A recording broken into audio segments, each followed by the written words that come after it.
This week, after marathon peace talks in Islamabad ended without a deal, President Trump ordered a full naval blockade of Iranian ports while a fragile ceasefire still ticked down its clock. The debate tonight: is maximum economic pressure the right path to a lasting agreement with Tehran, or does the blockade put the entire peace process at risk? Two voices, one proposition. Let me be clear about what this blockade actually is. A unilateral act of war dressed up as diplomacy. Under international law, a naval blockade is a classic act of belligerence. We are not in a declared war. Congress has not authorized it. And we are doing it simultaneous to a ceasefire that our own side negotiated. That is not strategy. That is contradiction. Brent crude has already climbed 40% since this conflict began. Europe's International Energy Agency now warns the continent has roughly 6 weeks of jet fuel left. Airlines are canceling flights. Consumers are paying the price for this administration's brinkmanship. And ordinary people in the Gulf and across the global economy are bearing costs that were never voted on by anyone.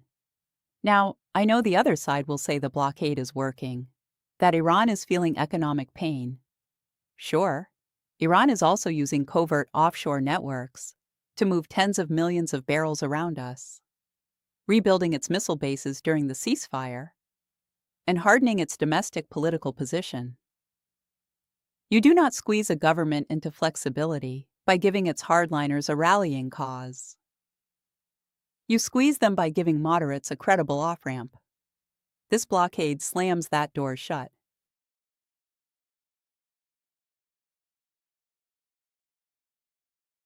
My opponent says the blockade hands hardliners a rallying cause. That argument has been made about every piece of pressure ever applied to Iran, and every time it has been used, the result was a more emboldened regime. The same logic told us not to assassinate Khamenei, not to strike the nuclear sites, not to close the strait. We tried the gentle approach in 2015. Iran took the money, kept enriching, and built toward a weapon. The blockade is costing Iran $435 million a day. That is not a rallying cause. That is a vice. Here is what actually happened this week. Iran reopened the Strait of Hormuz to commercial shipping. Stocks surged. Oil prices dropped. Iran's parliament speaker declared that peace is coming. Tehran sent back-channel messages through Pakistan. The administration has documented that U.S. Central Command stopped 9 oil tankers in the first 48 hours without a single shot fired. Deputy White House Chief of Staff Stephen Miller is right. Trump has put Iran in a box.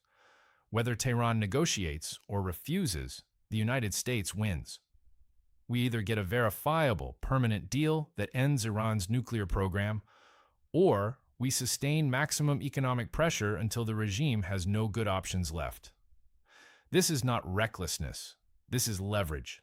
The kind of leverage that actually produces results, the kind that the Obama-era nuclear deal specifically refused to apply. Diplomacy without consequences is just conversation.